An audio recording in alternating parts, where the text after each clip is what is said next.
Hello, I'm Marla Smith with Horse Lover Magazine, and today our trainer Dave Evans is going to talk about getting consistency with your horse, in particular a horse with a history like Sonny, our off-the-track thoroughbred. I know you'll enjoy this lesson. Dave, as you've been working with Sonny, you keep talking about being consistent yet varying your routine. How has that worked for you? What have you done with Sonny? Marla, the consistency comes with the cues and the way they are delivered in a way that the horse becomes used to them. He becomes comfortable with them. He understands what they are because they've been consistent in their delivery and in their timing. It's very tempting to not have a real plan in mind when we start working the horse and we think, well, a left turn, we need to do that as well. So we just let him essentially take the lead in terms of making those decisions. In the long run, that's going to be a problem. Whenever we decide, whenever we determine that the horse is making more decisions than we are, we're going to have a lot of difficulties.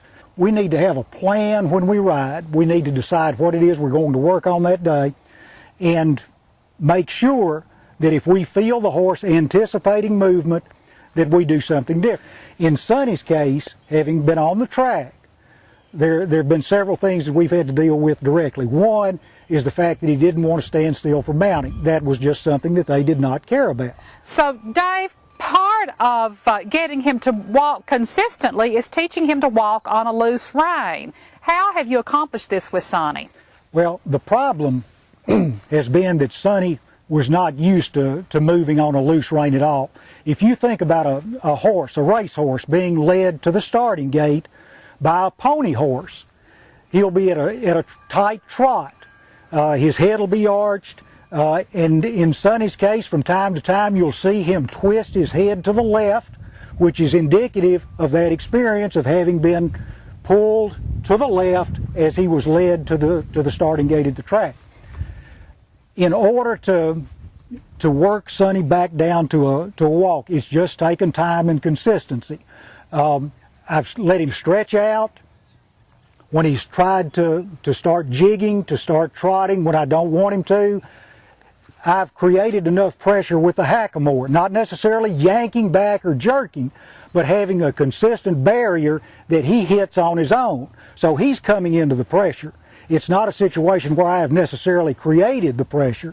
It's a situation where the pressure's there. He creates it, and consequently, over time, he's learned to reduce it by backing off when he's walking.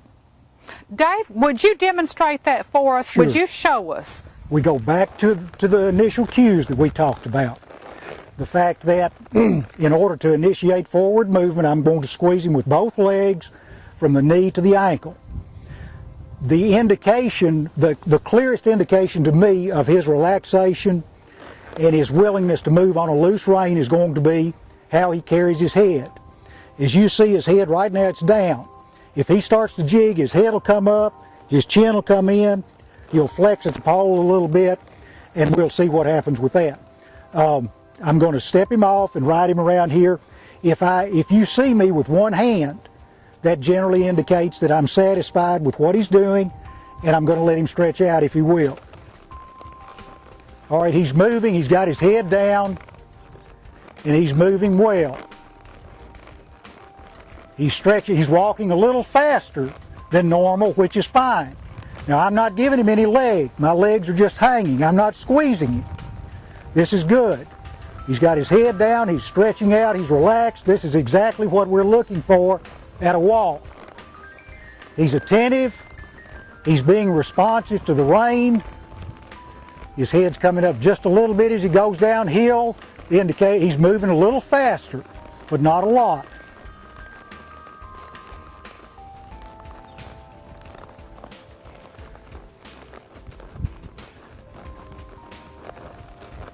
Now he did that on his own. He started into the trot on his own. Easy, easy. If he'll come back down to the walk fairly readily, then I won't stop him and I'll give him the rein back, give him more slack. As he's got his head down, he's good. If on the other hand, now see there's that left leaning with his neck from being jerked around going to the starting gate. He doesn't do it as much as he used to, but he still does it occasionally. And our goal, Marla, is that the cues won't be observable to anyone. We want them to be subtle. We want them to be between the horse and the rider. The timing on cues is really important. I don't want it to sound like it's going to be an absolute mess if you don't get it right, but that's what's going to make your horse it's what's going to make your horse lighter in terms of riding. It's going to make him more comfortable as well. And the point being, as soon as he responds to the pressure and comes back down to the walk, I need to release that pressure immediately, because that's where the connection's made in his mind. Let me ride him around and I'll bring him back up and we'll go from there. Be sure you got that.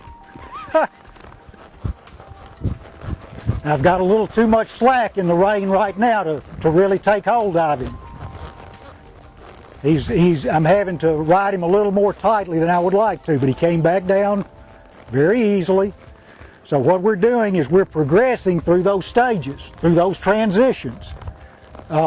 He's doing extremely well at the walk today, and given the fact that the other horses are here, they're not offering, or he's not being distracted by them at all, which is good. Thank you, Dave. That was a good lesson.